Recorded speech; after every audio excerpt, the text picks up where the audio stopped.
At dagdag pa niya, walang basihan ng mga akusasyon at hindi niya papayagan na masira ang pangalan ng kanilang organisasyon di lamang sa maling impormasyon. Ang nasabing ulat umano ay nagdulot ng malaking dagok sa reputasyon ng kanilang kumpanya at sa imahe ng mga kamida sa mundo ng boxing. Sa sumunod na post, ipinahayag ni Kamida ang kanyang determinasyon na personal na kausapin ng reporter na nagsulat ng naturang artikulo at ayon sa kanya, hindi raw alam ng mga nagsulat kung gaano kalaki ang pinsalang maidudulot ng ganitong uri ng balita. Tatawagan ko ang reporter na sumulat ng artikulong ito. Wala silang ideya kung gaano kalaki ang pinsalang idudulot nito sa aming reputasyon.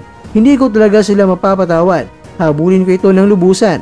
Sobrang malisyoso ang pagkagawa ng artikulong iyon, ani pa ni Kamida. Dagdag pa niya, may hangganan ng kalayaan sa pamamahayag, lalo na kung nakasisira ito ng karangalan ng mga taong nagsusumikap sa industriya. Pinayuhan din niya ang mapubliko na huwag agad maniwala sa mga balitang walang sapat na ebidensya at imbes ay panoorin mismo ang laban upang makita kung totoo nga ba ang paratang ng game fixing.